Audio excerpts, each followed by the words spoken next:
This is McCook's Mr. Bill, so honored to have you here. One storm, two stories. You bet. My wife and I got married back in '73, and that was a year when there was a lot of really bad storms. One of the bad snowstorms that came through was just south of us along the border down there on Kansas. And a young couple out in the middle of Kansas, they were coming back, going across Kansas, and had been visiting their relatives for the weekend, and he was going to the Air Force Academy out there at Colorado Springs, and his fiancée was with him. They were going back out there to Colorado, and old snowstorm was a-going and getting worse, but the young man had no fear. Why? Well, he was driving a four-wheel drive. He felt invincible, as many people do when they're driving a four-wheel drive. Most of them, sooner or later, though, find out a four-wheel drive is not a cure-all for a bad storm.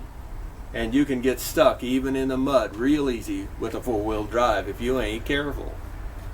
Well, they were driving along the interstate down there in Kansas, and in no time he ran off the road. The old blizzard got him, and him and his girlfriend, and they hunkered down, stuck there for the night. Nothing else they could do.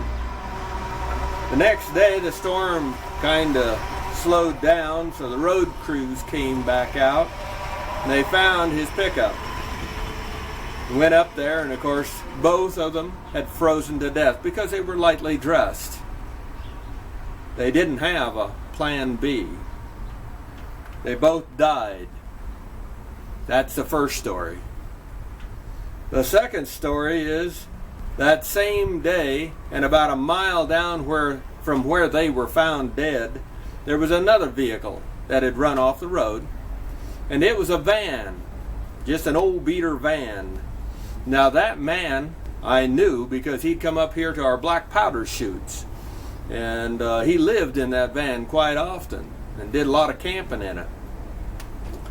Well, they went up to the van expecting to find another dead body, and opened up the door, and he raised up out of his sleeping bag and said, "What do you want? What do you want?"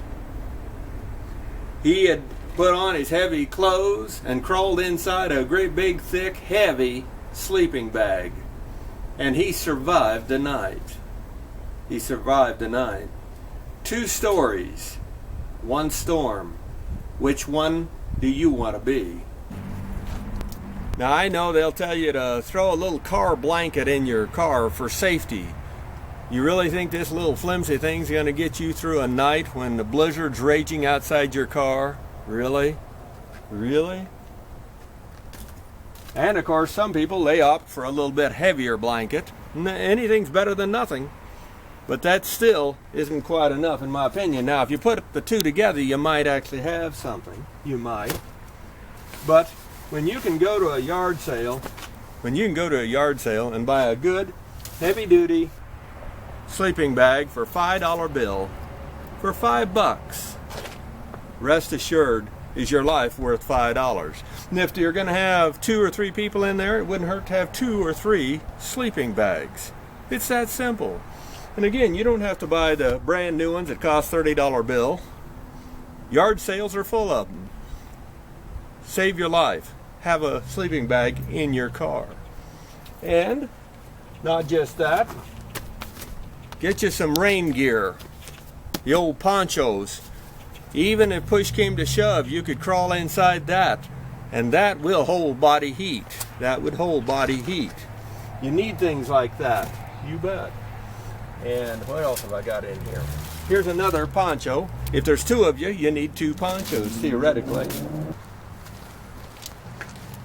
Another item I like is a glow stick. You bet. 12 hours of light.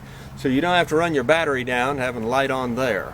It's worth its weight in gold to have a few of these in your car year-round, including especially in the wintertime. Something else I keep in here is just a nice little portable radio. The other thing I carry is just in every vehicle is an extra pad. Got it at a yard sale for $1. It's got the little grips on the bottom of it, You can stick that under a tire if you're stuck on just a sheet of ice, which I have been in my time. And these are a godsend for making a tire that's slipping grip and get you out of trouble. Just a little thing for $0.25.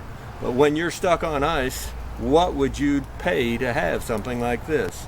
And right now you can get them, you bet. Of course, light is beyond valuable, and I have extra batteries for it.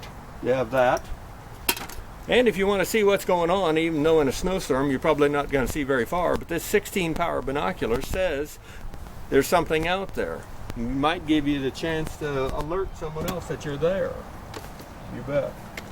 Of course, I always keep a few bottles of water in the car, and yeah, they might freeze, but if you put them inside the sleeping bag with you, your body heat and the hand warmers that you'd have in there, you know, they could keep that, melt the water back down and give you some drinking water. You bet. And speaking of the hand warmers, 18 hours. Now I keep 2 in there for each person that's going to be in that car. My wife and I, so we have 4 of them. Invaluable as far as I'm concerned for carrying. Things like that are important. I've got a shovel up front here. I'm not going to get it out, but I always carry a small shovel. Dig yourself out of trouble if at all possible.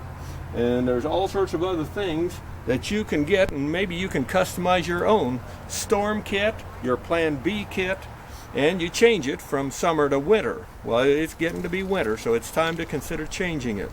Again, I don't want you to be that first story. I want you to be the second story. So you can come back to Donzie 52. Rate this film.